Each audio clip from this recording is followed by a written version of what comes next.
Ya, selamat siang saudara-saudara semua. Kita akan meneruskan pendalaman Alkitab pada siang hari ini tentang akhir zaman. Bagian kedua ya saudara. Nah, sebelum kita masuk dalam pendalaman Alkitab, kita berdoa dulu ya. Supaya Tuhan Yesus memberikan hikmat pada kita semua. Mari kita berdoa. Bapa di dalam surga yang kami sembah di dalam nama Tuhan Yesus Kristus. Bapa, saat ini kami datang padamu ya Bapa. Kami akan meneruskan pembahasan tentang akhir zaman. Biarlah Engkau sendiri yang akan memberikan hikmat kepada hamba-Mu ini, dan hikmat kepada para pendengar semua ya Tuhan, selama nanti materinya ditayangkan Tuhan. Biarlah apa yang bisa kami berikan itu menjadi berkat bagi semua orang ya Tuhan, sehingga kami mengerti tentang tanda-tanda zaman. Terima kasih Tuhan, kami Engkau lindungi semua kami di dalam kuasa darah-Mu ya Tuhan. Hamba-Mu tempat ini juga semua pendengar dalam kuasa darah Tuhan Yesus. Terima kasih Bapa, di dalam nama Tuhan Yesus Kristus kami berdoa. Amin. Ya, selamat siang saudara-saudara semua di dalam Kristus. Yang paduan kemarin kita sampai pada tanda-tanda kedatangan Yesus yang kedua, ya. Tetapi ada satu yang terlewat, ya. Jadi saya akan ke sana dulu, kembali ke sana dulu. Belum kita nanti akan membahas kitab Daniel, ya. Yang terlewat adalah tanda ketujuh, ya. Tersebarnya Injil ke segala bangsa. Ya, saya baca ya. Itu Matius 24 ayat 12, ya. Dan Injil kerajaan ini akan diberitakan ke seluruh dunia menjadi kesaksian bagi semua bangsa. Sesudah itu barulah tiba kesudahannya. Ya, nah yang jadi pertanyaan, apakah Injil ini sudah tersebar ke segala bangsa? Karena ada beberapa orang mengatakan belum, yang lain mengatakan sudah. Ya, bangsa ya saudara ya, bukan suku bangsa ya, bangsa. Nah, kita lihat saja tandanya sekarang ya. Jadi kalau kita ini membaca Alkitab ya, yang penuh dengan lambang-lambang, tanda-tanda, ini kita harus juga lihat di penerapannya atau penggenapannya di situasi yang sekarang. Apakah itu di dunia politik, sosial, dan sebagainya. Nanti kita tahu sampai seberapa jauh kita sudah mendekati kedatangan Yesus, ya, apakah sudah dekat, apakah masih jauh, ya. Nah, kalau menurut saya, Injil ini sudah tersebar di segala bangsa. Kita lihat ya, kalau kita merayakan Natal di seluruh dunia, saya kira, semua bangsa itu sudah mengerti arti Natal, yaitu kedatangan Yesus Kristus sebagai Juru Selamat di dunia ini. Dan seluruh bangsa itu merayakan, termasuk bangsa-bangsa yang non-Kristen. Ya, jadi menurut saya, Injil itu sudah tersebar di segala bangsa. Nah, yang menjadi pertanyaan adalah bagaimana dengan suku-suku bangsa, ya, suku-suku bangsa yang masih di pedalaman, ya, di gunung, di tempat-tempat terpencil, yang belum terjangkau oleh misionari, ya, yang memberitakan Injil. Misalnya di Papua yang di gunung-gunung, atau di Filipina yang suku-suku bangsa yang masih terpencil, juga di Cina, banyak sekali saudara. Nah, itu apakah sudah sampai ke sana? Mungkin ada yang sudah, tapi juga ada yang belum, saudara. Ya, nah, orang-orang yang berargumen bahwa Yesus masih lama itu yang mengatakan bahwa suku-suku bangsa belum tercapai. Jadi Yesus itu masih lama datangnya. Itu kira-kira sanggahan mereka. Ya, tapi kita lihat di Wahyu, kita lihat di Alkitab kita ya. Di Wahyu, ya, terakhir itu kitab Wahyu pasal 14, ya, ayat yang ke-6, saudara ya, ayat yang ke-6. Wahyu 14 ayat yang ke-6, ya. Dan aku melihat seorang malaikat lain terbang di tengah langit, di tengah-tengah langit ya. Dan padanya ada Injil yang kekal untuk diberitakannya kepada mereka yang diam di atas bumi, dan kepada semua bangsa dan suku dan bahasa dan kaum. Nah, coba dilihat di situ ya.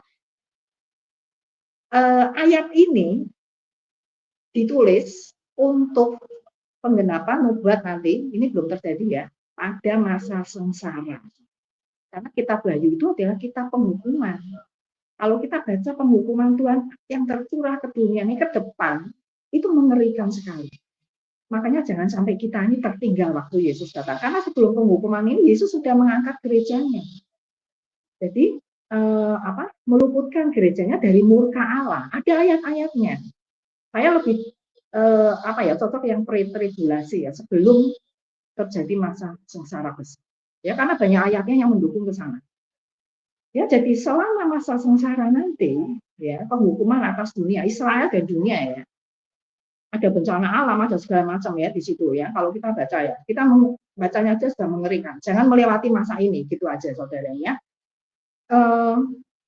Selama masa sengsara, itu Injil tetap diberitakan. Ya, yang memberitakan adalah malaikat, saudara. Jadi nanti masa sengsara itu masih ada penginjilan, saudara, karena memang tujuan Allah menghukum dunia itu supaya bertobat. Jadi bukan untuk membinasakan orang sebetulnya, karena Allah atau Tuhan itu mengasihi manusia. Ya. Jadi sampai manusia itu begitu bebal menolak Injil, ya, tapi Allah tetap mengasihi dunia ini. Ya. Sehingga pada masa sengsara penghukuman nanti akan diutus 144.000 orang Israel yang dipilih Tuhan. Ini dari orang Yahudi. Dan saya dengar-dengar ini bakalnya akan sekelas Billy Graham. Ini gereja sudah tidak ada ya, maksudnya gereja yang terangkat tuh ya. Yang ketinggalan ya sudah melalui masa ini nanti. Ya. Dan Injil yang disebarkan juga ke suku-suku bangsa. Di situ dikatakan suku bangsa ya dan bahasa dan kaum. Jadi yang di pedalaman nanti siapa yang mengabarkan? Malaikat. Tapi bukan berarti begini ya. Kalau begitu saya tidak usah mengabarkan Injil saja. Nanti kan malaikat yang mengabarkan Injil. Hati-hati saudara ya. Ini pekabaran Injil dalam masa sengsara. Bukan sekarang. Ya. Jadi ini adalah setelah nanti pengangkatan gereja, ya kita nanti akan diangkat, orang mati akan bangkit dulu di 1 Tesalonika 5 itu, ya kemudian kita akan bersama-sama menyongsong Tuhan diangkat. Ya, jadi ini sesudah masa itu, ya Injil tetap diberitakan, tetapi dalam kesusahan besar. Dan di situ, ya karena gereja sudah diangkat, sudah tidak ada Roh Kudus. Jadi saudara berdoa, Tuhan beri aku kekuatan dan sebagainya, tidak ada yang menjawab. Saudara harus membayar dengan nyawamu sendiri. Ya, ngeri saudara. Oleh karena itu jangan sampai kita ketinggalan. Hanya itu saja pesan saya. Bukan berarti saya lebih siap, bukan. Saya juga berjuang ke situ, saudara. Saya juga berjuang, saudara. Gitu. Jadi kalau kita tidak berjuang, karena keselamatan itu kan harus dijaga dengan takut dan gentar. Jadi kita tidak bisa seenaknya itu menjelang kedatangan Yesus ini. Ya. Jadi itu hanya sekali saja. Begitu kita luput dari peristiwa pengangkatan, sudah kita masuk dalam masa antikristus. Ya, dan itu berat sekali. Ya. Jadi jangan sampai kita ke situ. Nah, itu yang ingin saya beritakan yang kemarin ya, karena itu terlewatkan. Ini penting. Kita tetap harus memberitakan Injil sebelum Yesus datang, saudara ya. Ini kan penginjilan malaikat ini kan nanti yang ketinggalan untuk orang-orang Kristen, yang ketinggalan orang-orang fasik, orang-orang yang tidak mengenal Yesus, supaya mereka bertobat. Itu ya kira-kira intinya. Oke. Belajar aja ya. Oke, sekarang kita akan menginjak pada Daniel. Ini slide yang ke-10, Feby. Slide yang ke-10.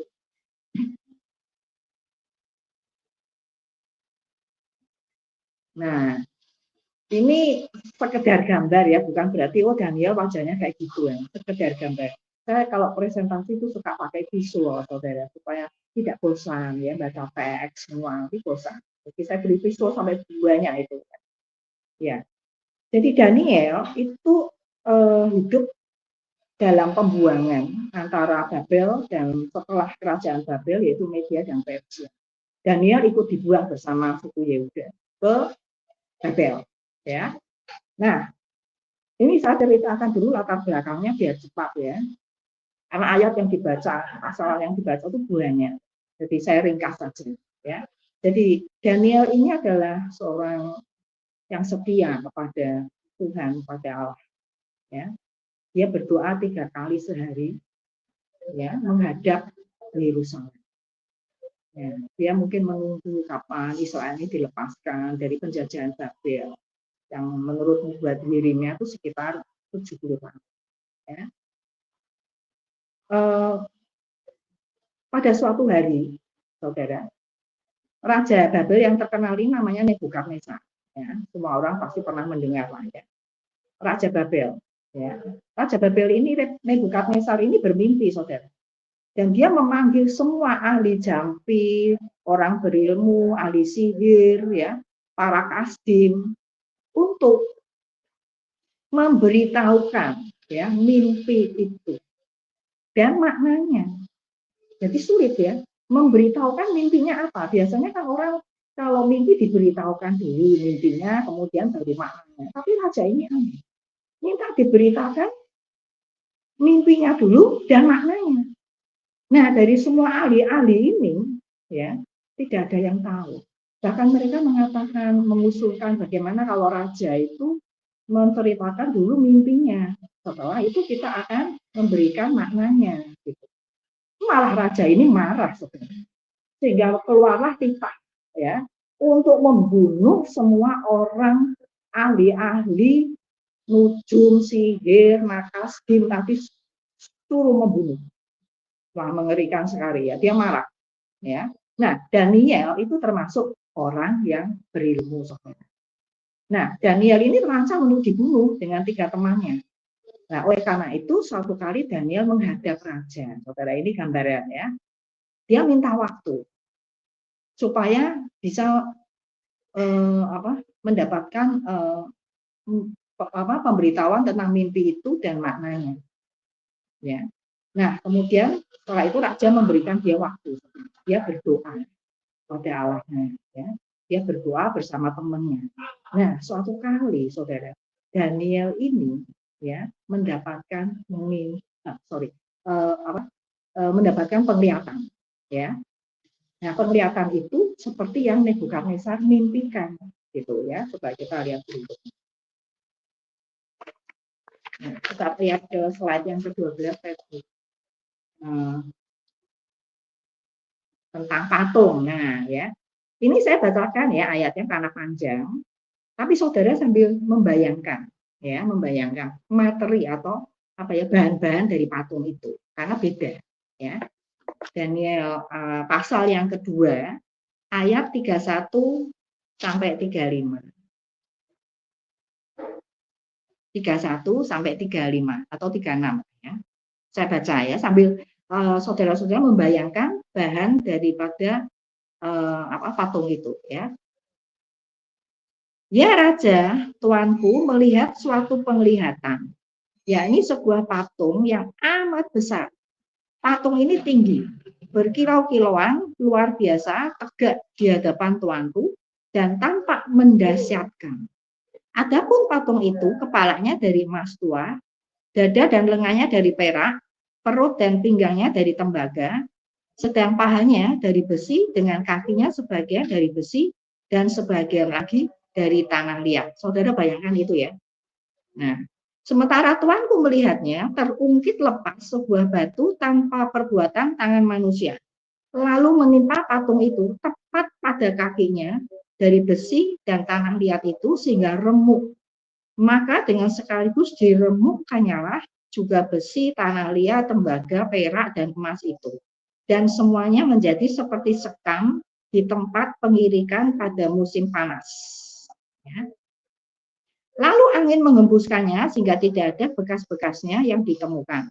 Tetapi batu yang menimpa patung itu menjadi gunung besar yang memenuhi seluruh bumi. Itulah mimpi tuanku dan sekarang maknanya akan kami katakan kepada tuanku raja. Ya. Nah, itu gambaran dari mimpi Nebukadnezar.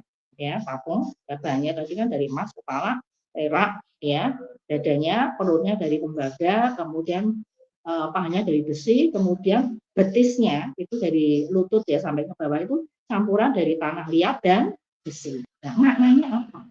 Ya. Nah, Tuhan memberikan juga maknanya kepada Daniel. Ya. Kita akan lihat maknanya. Nah, kemudian ini saya ceritakan dulu ya. Ada batu yang terungkit tiba-tiba lepas menghancurkan patung itu dari kepala sampai ke bawah. Hancur dulu. Nah, batu itu siapa? Gitu ya. Coba kita lihat berikutnya ya. Karena ini nah pakaiannya juga ikut berubah saudara patungnya. Ya maksudnya saya cuma bergurau ya karena nggak ada gambar lain yang seperti patung sebelumnya, jadi saya ambil dari gambar lain ya. Patung itu menghantam dan patung itu ya, saudara. Nah sekarang kita lihat maknanya, saudara, ya. Daniel 2 ayat 38b sampai 45 ya. 38b tadi ya, langsung 38b saja sampai 45. Nah ini maknanya. Tuankulah kepala ya. Jangan sampai sini dulu ya, coba patung itu tadi, patung itu dulu ya. Tuankulah, slide-nya balik ke slide 13 dulu ya, slide nomor 13. Tuankulah kepala yang dari emas itu. Tetapi sesudah tuanku akan muncul satu kerajaan lain yang kurang besar dari kerajaan tuanku. Kemudian suatu kerajaan lain, yaitu yang ketiga dari tembaga, yang akan berkuasa atas seluruh bumi. Sesudah itu akan ada suatu kerajaan yang keempat yang keras seperti besi, tepat seperti besi yang meremukkan dan menghancurkan segala sesuatu. Dan seperti besi yang menghancur luluhkan, maka kerajaan itu akan meremukkan dan menghancur luluhkan semuanya. Dan seperti tuanku lihat, kaki dan jari-jarinya sebagian dari tanah liat, tukang periuk, dan sebagian besi. Itu berarti bahwa kerajaan itu terbagi. Memang kerajaan itu juga keras seperti besi, sesuai dengan yang tuanku lihat. Besi itu bercampur dengan tanah liat. Tetapi sebagaimana jari-jari itu sebagian dari besi dan sebagian dari tanah liat, demikianlah kerajaan itu akan menjadi keras sebagian dan rapuh sebagian. Ya. Seperti tuanku lihat, besi bercampur dengan tanah liat itu berarti mereka akan bercampur oleh perkawinan, tetapi tidak akan merupakan suatu kesatuan. Seperti besi tidak dapat bercampur dengan tanah liat. Tetapi pada zaman raja-raja, Allah semesta langit akan mendirikan suatu kerajaan yang tidak akan binasa sampai selama-lamanya. Dan kekuasaannya tidak akan beralih lagi kepada bangsa lain. Kerajaan itu akan meremukkan segala kerajaan dan menghabisinya. Tapi kerajaan itu sendiri akan tetap untuk selama-lamanya. Tepat seperti yang tuanku lihat bahwa tanpa perbuatan tangan manusia, sebuah batu terungkit lepas dari gunung dan meremukkan besi, tembaga, tanah liat, perak, emas itu. Allah yang maha besar telah memberitahukan kepada tuanku raja apa yang terjadi di kemudian hari. Mimpi itu adalah benar dan maknanya dapat dipercaya. Ya. Nah, sekarang saudara, tadi sudah diartikan, tapi tidak disebutkan oleh Daniel kerajaan setelah Babel itu apa, kemudian apa kerajaan itu. Dia hanya mengatakan kerajaan Babel, setelah itu ada kerajaan lagi, ada kerajaan lagi. Nah, kita harus menghubungkan dengan sejarah, saudara. Pengenalannya itu di sejarah. Jadi kalau kita membaca firman Tuhan, itu kita harus menghubungkan dengan kondisi yang sekarang, saudara. Jadi kita tidak boleh cuek dengan kondisi yang sekarang, gitu. Ya, dan itu akan dijelaskan di dalam sejarah. Ya, coba kita lihat berikutnya, saudara. Ya, slide 14. Nah, ini mimpi Nebukadnezar Daniel 2 ya. Tadi kan dia melihat dia mimpi melihat kepalanya emas. Ya. Itu lambang kerajaan Babel. Ya. Nah, kemudian ada kerajaan berikutnya, dada dan lengannya itu perak. Nah, itu lambang kerajaan setelah Babel, saudara. Itu kerajaan Media dan Persia. Ya. Nah, di sejarah Persia itu lebih kuat dari Media nanti. Ya.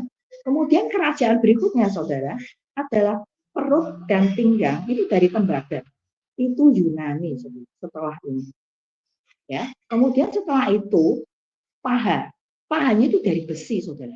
Itu setelah Yunani dikalahkan oleh Romawi. Ya, Romawi itu nanti akan pecah jadi dua, Romawi Barat, Romawi Timur, sama seperti patung itu, paha kiri, paha kanan, gitu. Ya, nah kemudian kaki dan 10 jari. Nah itu ternyata besi dan tanah liat campuran.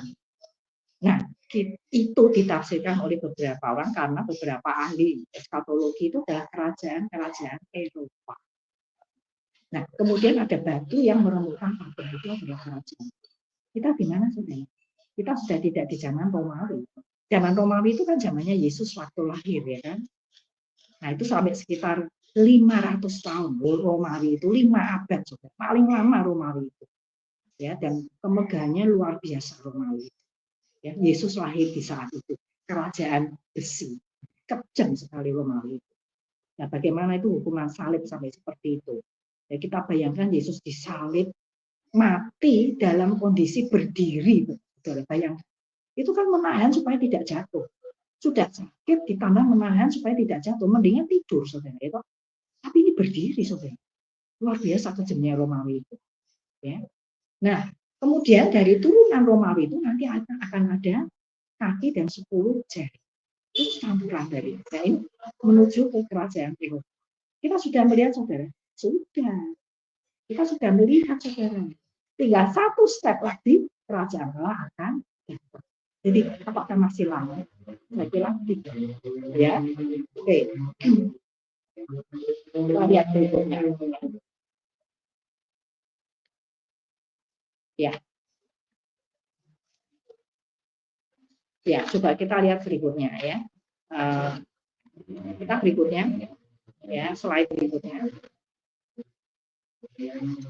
Nah, saudara, Tuhan kalau memberikan suatu visi itu tidak cuma sekali, dia konfirmasi lagi, mungkin 2 atau 3 kali untuk menegaskan. Tapi ini bentuknya lain, ya. Kalau tadi patung Nebukadnezar, ya, itu Nebukadnezar setelah diberikan arti seperti itu dia sampai nyembah Daniel. Daniel waktu itu ditahan langsung dikeluarkan diberikan fasilitas di istana, saudara, sampai seperti itu. Tuhan menjaga Daniel. Nah, berikutnya dikonfirmasi lagi nanti mimpi Nebukadnezar, tapi ini penglihatan Daniel sendiri. Ya, saudara sambil membayangkan, sambil melihat gambar itu. Ya, saya akan bacakan ayatnya. Ya, ini mimpi dan penglihatan Daniel 7. Ya, ayat 2 sampai 8. Daniel 7. Ini mimpinya, ini penglihatan ya, penglihatan di tempat tidur. Ya, waktu Daniel lagi tidur, dia mendapat penglihatan. Ya. Jadi 7 ayat 2 sampai 8. Ini agak panjang. Kita baca pelan-pelan. Ya.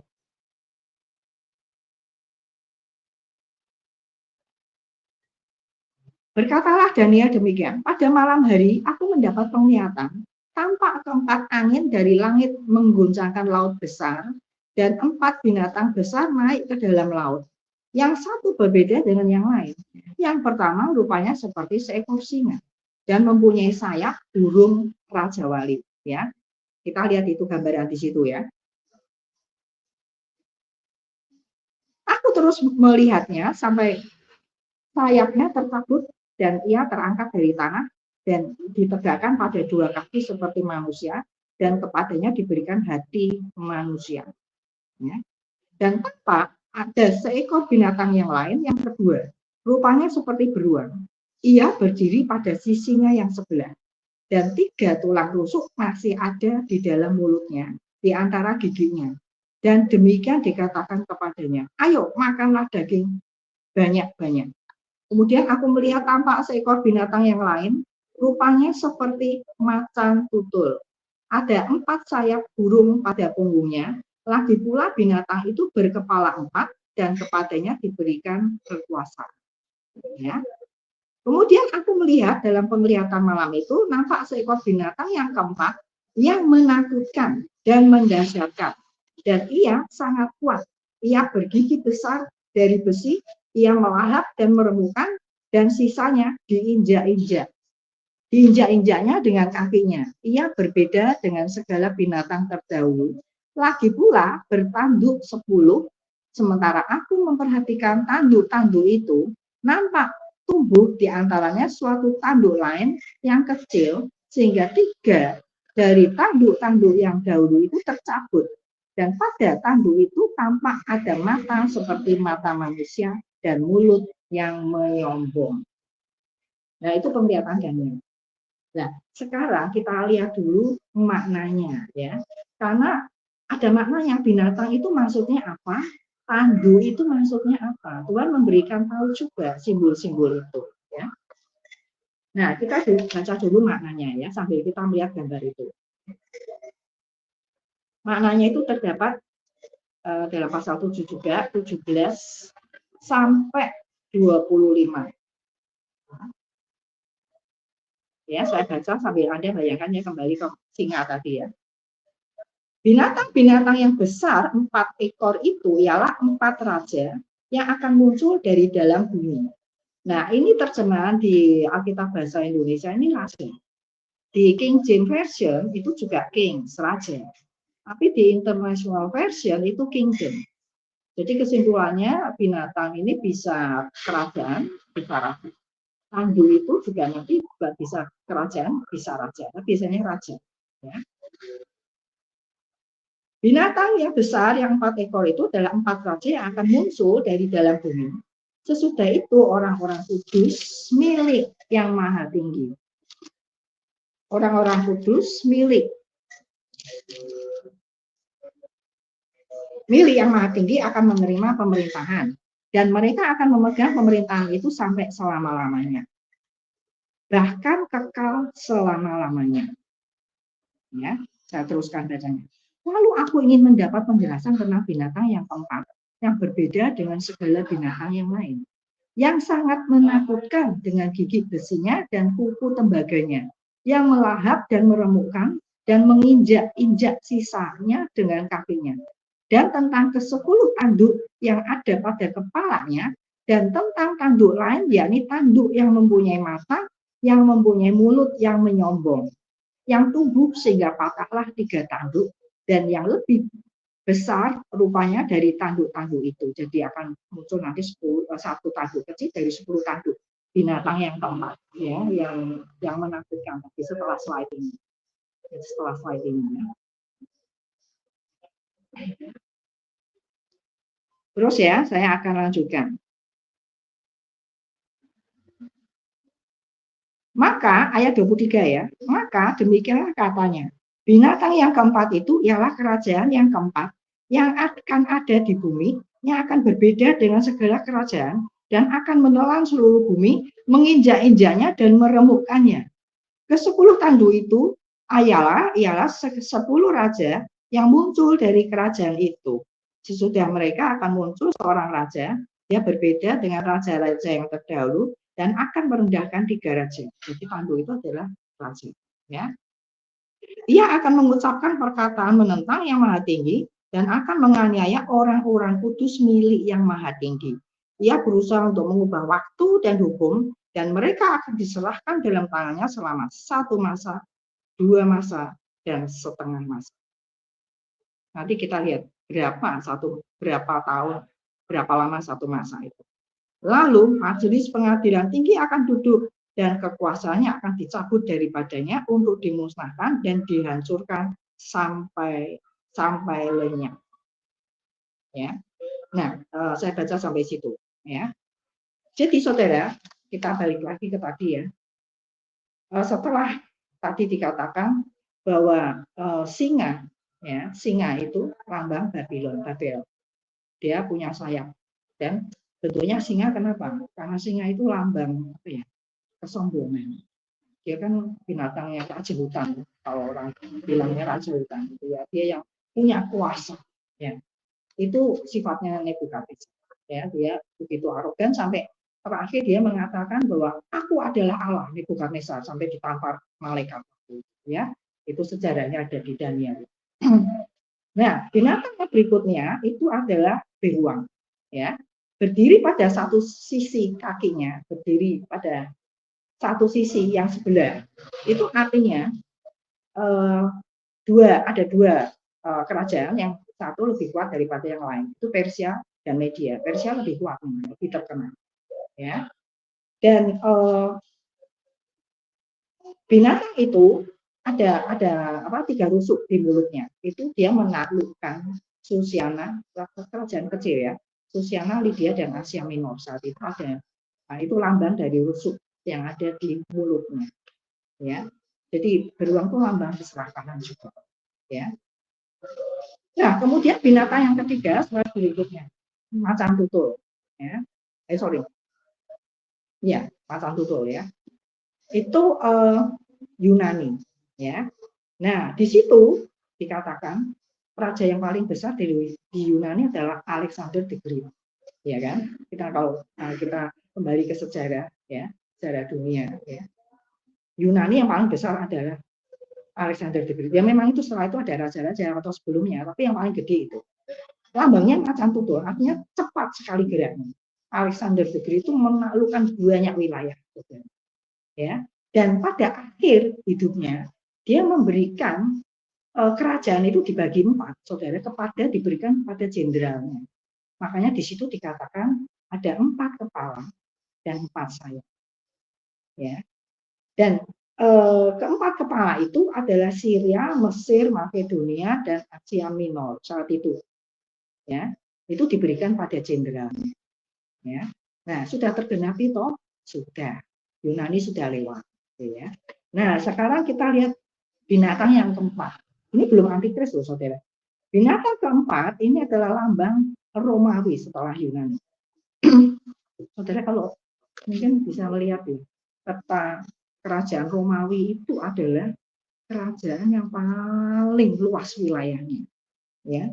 Romawi itu meliputi Israel, ya, dari Israel ini maaf ya karena belum sempat diupload. Dari Israel itu sampai ke Asia Kecil, ya, Makedonia, terus naik ya sampai ke Eropa, ya, ke Eropa ini Italia juga termasuk di sini, masuk Spanyol, sebagian Inggris, ya, terus sampai ke wilayah ini Afrika, yang ungu ini ya saudara. Kalau yang biru ini laut, ya, ini laut tengah ini, ya. Jadi sampai ke sini Mesir, gede sekali Romawi itu, ya. Ini nanti soalnya hubungannya dengan akhir zaman Romawi ini, saudara. Ya, jadi kita perlu ngerti dulu wilayahnya segede apa Romawi. Kalau kerajaan sebelumnya tidak segede ini, saudara. Kayak Yunani itu tidak sampai Eropa. Ya, jadi ini Romawi paling gede. Ya, luar biasa Romawi itu. Ya. Makanya dikatakan binatang yang menakutkan. Nah, di situ di Romawi inilah Yesus lahir di kerajaan besi. Kerajaan yang kejam sekali ya, saudara. Tapi tadi hukuman matinya besar. Nah, nanti di kitab Wahyu akan dibahas langsung kerajaan yang keempat, saudara. Ya, jadi betul-betul Tuhan itu luar biasa firman-Nya itu ya. Ada apa ya, benang merah, ya, benang merah antara Daniel dan Wahyu, ya. Nanti langsung diberitahukan tentang kerajaan yang keempat, yaitu Romawi dengan 10 tanduk dan ada 1 tanduk kecil. Jangan lupa tadi ya, 10 jari kaki di mimpi Nebukadnezar itu sama nanti, ya, sama dengan 10 tanduk ini. Ya, jadi itu konfirmasi dari Tuhan, tapi gambarannya lain, ya. Oke, coba ya sekarang berikutnya, saudara.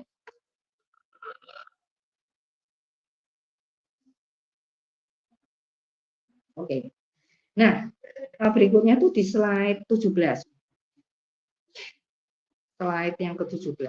Nah, ini saya ringkas ya supaya jelas ya dari mimpi tadi ya. Slide 17 ya. Slide 17 itu adalah identifikasi dari 4 kerajaan. Setelah ini. Nah, ini ya. Nah, itu mimpi Nebukadnezar itu di Daniel pasal 2 ya. Penglihatan Daniel itu di pasal 7. Sekarang kita coba untuk paralelkan. ya. Mimpi Nebukadnezar kan kepala emas, ya toh. Mimpi penglihatan Daniel itu binatang singa. Nah, ini lambang Babel. Ya, memerintah sebelum Masehi kira-kira 67 tahun Babel. Ya. Nah, kemudian mimpi Nebukadnezar dada dan lengan perak. Ya. Visi Daniel beruang. Ya, ini ada lagi dipertegas di dalam pasal 8, tapi tidak saya bahas ya, kita baca sendiri. Ya. Ini adalah kerajaan Media dan Persia. Ya, Persia tadi berdiri pada sisi yang sebelah lebih tinggi, itu Persia lebih kuat daripada Media. Nah, ini memerintah sekitar 2 abad, 207 tahun. Ya. Nah, setelah itu datang kerajaan berikutnya, saudara, yaitu yang digambarkan oleh patung Nebukadnezar perut tembaga, ya. Kemudian visi Daniel macam tutul, ya. Nah, ini adalah kerajaan Yunani, ya. Itu memerintah sekitar hampir 4 abad, 394 tahun, ya. Nah, kemudian paha dari besi, ya. Dan digambarkan oleh Daniel binatang yang menakutkan. Ya, ini adalah Romawi. Ya, ini memerintah hampir 5 abad, saudara. 503, lebih dari 5 abad, ya, 534 tahun. Dan kemudian pecah jadi 2, Romawi Barat, Romawi Timur, seperti tadi paha kiri dan paha kanan. Ya, sudah tergenapi toh? Sudah. Kita sudah tidak melihat lagi, ya. Yang akan kita lihat yang di bawahnya ini, ya. Nah, ini yang menarik, ya. Kemudian visi mimpi Nebukadnezar itu dia melihat kaki kan, kaki itu mulai dari betis ya, terus sampai ke jari kaki 10. Itu adalah campuran dari besi dan tanahnya. Berarti ada kerajaan yang kuat, ada kerajaan yang lemah, bercampur. Tapi tidak bisa tidak bisa bercampur. Besi dan tanah liat itu mesti pisah. Gitu, ya. Nah, nanti akan muncul. Ya. Nah, kita di mana, saudara? Itu kan tinggal begitu, ya. Nah, ini diinterpretasikan sebagai kerajaan antikris masa depan dan satu antikris yang merupakan 10 tanduk dan ada satu tanduk kecil dari binatang di atas. Binatang yang dilihat dalam mimpi penglihatan Daniel. Ya, binatang yang keempat tadi kan 10 tanduk, ya. Terus ada satu tanduk kecil. Jadi dari 10 nanti raja atau 10 kerajaan atau negara akan muncul satu antikris. Nah, kita di mana, saudara? Kita bisa ngerti sendiri ya kita di mana. Karena Romawi kan sudah lewat. Tapi Romawi itu akan menurunkan nanti. Menurunkan termasuk menurunkan antikris. Jadi antikris itu tidak dari Amerika atau dari India, dari mana ya? Dari turunannya Babel ini. Kalau menurut Alkitab loh ya. Menurut Alkitab. Nah, sekarang kita lihat. Romawi itu runtuh tanpa dijajah siapa-siapa. Saudara. Ya. Nah, Romawi itu kan pecah jadi 2. Ya, timur Bizantium ya. Itu Romawi Timur. Itu lebih eksis daripada Romawi Barat. Romawi Barat lebih semakin lama dan akhirnya runtuh. Ya. Nah, pecahnya Romawi menjadi negara-negara ada yang kuat, ada yang lemah, ya. Ini kita langsung sebutkan zaman ini ya. Nah, yang kuat itu besi, ya. Besi itu Perancis, Jerman, Inggris, Belgia, Belanda, Luxembourg, ya, Swedia. Tuh, saudara, sudah ada ya. Kita sudah lihat itu. Oke. Sekarang yang lemah tanah liat, Italia, Spanyol, Irlandia, Portugal, Ceko, Yugoslavia, ya. Kemudian ada Portugal, Finlandia, Bulgaria, ya, Turki juga masuk. Jadi kita di mana, saudara? Kita sudah di tanah liat dan besi. Sehingga nanti akan muncul 10. Ya, saya ceritakan sejarahnya, ya, saudara. Kenapa terbentuk negara-negara ini ya? Saya singkat saja ya. Kan Romawi runtuh, ya. Terbentuknya negara-negara di Eropa, saudara. Ya. Jadi setelah Romawi runtuh, yang barat ya, agama Kristen itu sudah mapan di Eropa. Karena yang memberitakan Injil di Eropa itu Paulus. Ya, ini hasil kerja Paulus. Ya. Setelah itu muncullah para pemimpin yang menganggap diri mereka sebagai raja-raja Kristen. Nah saat itu agama Kristen diangkat tinggi, ya. Para raja-raja ini melalui kampanye dan perjanjian militer, ya, mendirikan kerajaan-kerajaan di wilayahnya masing-masing selama abad pertengahan, yaitu ketika Romawi runtuh tahun 476 sampai tahun 1000 Masehi. Itu sebelum Masehi kan hitungannya mundur, ya. Dan terus berkembang menjadi negara-negara Eropa sekarang ini, saudara. Ya, jadi kita di mana? Sudah dekat atau masih jauh? Dengan batu yang terungkit tadi. Sudah dekat, sudah. Jangan pikir kita, aduh masih lama. Ya kan, dan ini dan itu, hidupnya jadi Anda semakin ini, hidup ke depan itu saya bilang, ke depan itu tidak semakin gampang, semakin sulit. Ya. Menjelang kedatangan Yesus itu kan seperti apa ya? Orang yang akan melahirkan. Ya, sakit bersalin. Sakit dulu. Ya, baru apa? Bayi keluar baru happy. Kira-kira begitulah gambarannya, ya. Nah, tanah liat dan besi. Nah, saya ceritakan, ya, terbentuknya negara-negara Eropa. Ya. Coba berikutnya, slide berikutnya.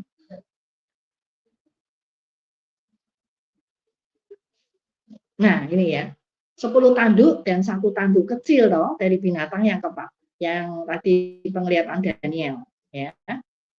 10 jari dari mimpi Nebukadnezar itu sama, ya, paralel. Nah, sekarang kita lihat yang 10 tanduk. 10 tanduk ini adalah 10 raja, ya. Dan ditafsirkan beberapa ahli strategi adalah negara-negara Uni Eropa, ya. Nah, Uni Eropa ini terbentuknya bagaimana, saudara? Ada sejarahnya. Jadi mulai tahun 1957 itu MEE terbentuk, Masyarakat Ekonomi Eropa. Waktu itu anggotanya cuma 6 dan semua negara kuat. Ya, European Economic Community under the Treaty of Rome. Ya, Rome. Romanya disebut, saudara, karena mereka turunan dari Roma, gitu ya. Nah, 6 negara terbentuk MEE itu tahun 57, mungkin di antara saudara sekarang ada yang belum lahir ya. Itu Luxembourg, Belgia, Prancis, Jerman, Italia, Belanda.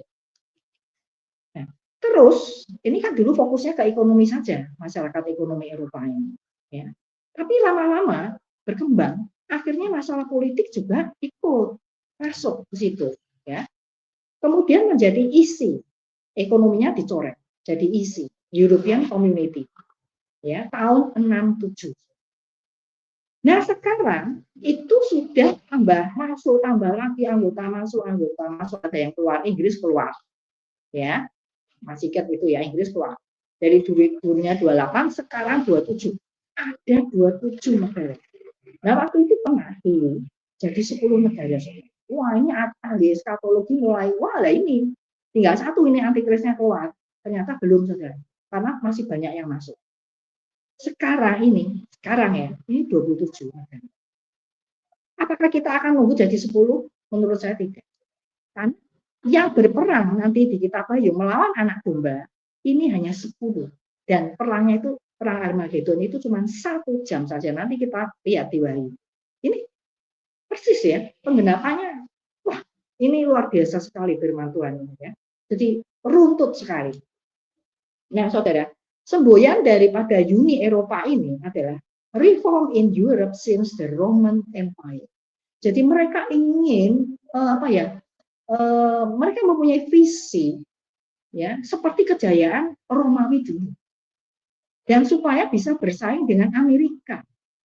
Amerika itu kan terbagi menjadi negara-negara bagiannya. Kita seperti itu. Kita jadi satu saja secara ekonomi dan secara politik. Nah, waktu itu Inggris keluar, saya kurang jelas alasannya waktu itu kenapa Inggris keluar. Karena pound sterlingnya dia memang lebih kuat. Nah, sekarang waktu bersatu, ini MEE punya mata uang sendiri namanya euro. Dan saya kira euro ini lebih kuat dari dolar, ya, benar nggak? Jadi dia ingin menyaringi Amerika, gitu loh maksudnya, ya. Jadi ingin seperti zaman kejayaan Romawi dulu, ya, berkuasa, gitu, ya. Nah, itu adalah penggenapan. Jadi penggenapan dari visi-visi dan mimpi dari apa yang dikatakan di Alkitab itu sudah ada sekarang, saudara. Saudara harus mengikuti. Ya, jadi kalau kita ingin mengerti tanda-tanda di Alkitab, kita harus mengikuti zaman. Ya, politik juga, ekonomi juga, sosial juga, saudara kita supaya kita ini tahu di mana, saudara. Jadi ini sudah bersih dan pernah lihat, kita sudah di depan mata. Benar, saudara? Uni Eropa di depan mata, benar kan? Benar. Ya, sebagian lemah, sebagian kuat. Ya, yang lemah tadi negara-negara tadi sudah saya sebutkan ya. Yang lemah itu negara ya, Spanyol misalnya, ya Italia, ya, Yunani, ya, Austria dan Portugal, ya itu termasuk yang lemah. Pas toh apa yang difirmankan Tuhan. Nah, tinggal nanti ada 10. Nah, 10 ini belum muncul, saudara. 10 ini belum muncul. Ya, nanti ada satu yang menguasai, yaitu antikristus. Ya, tanduk kecil itu adalah antikristus. Berkuasa selama 3,5 masa. Nah, saya beritahu ya, dalam bahasa Ibrani, 7 tahun itu sama dengan Safia 7 tahun. 7 tahun kalender Yahudi ya, yang 1 bulannya itu 30 hari. Bukan Gregorian seperti kita ada 31, 30 hari. Ya, 7 tahun. Itu berarti satu masa. Kan 7 tahun itu Safia 7 tahun. Berarti 7 masa itu. Ya, 7 masa. Mungkin perhitungannya berdasarkan Sabat. Ya. Nah, berarti satu masa itu 1 tahun. Nanti ada perhitungannya lagi di Kejadian. Jadi kalau kita menyelidiki Alkitab, itu menarik sekali, saudara, karena kita bertanya, Alkitab itu yang menjawab. Itu yang saya senang. Ya. Jadi kita nggak perlu menginterpretasikan, menafsirkan. Tuhan sendiri yang jawab. Nah, luar biasa sekali, saudara. Nah, itu kira-kira perkembangan daripada penggenapan Alkitab. Ya, maka saya dikatakan ini akhir zaman, sudah akhir zaman. Tinggal kita menunggu satu kerajaan lagi. Tidak ada kerajaan yang lain yang akan menjajah Roma, saudara. Ya, atau Uni Eropa, tidak. Ya, tapi satu dari 10 negara Uni. Nah, saya kira waktunya sudah sudah selesai, kira-kira 1 jam. Ya. Nanti akan melanjutkan berikutnya. Jadi tadi kesimpulannya bahwa kita sudah pada negara-negara yang besi dan tanah liat. Ya, itu kesimpulannya. Ya. Nah, ini yang saya ambil ini dari kitab Daniel yang ada hubungannya dengan akhir zaman. Jadi tidak semua Daniel nanti kita kupas. Nanti juga ada yang kembali ke sana lagi. Ya, saya kira cukup sekian. Ya, Tuhan Yesus memberkati.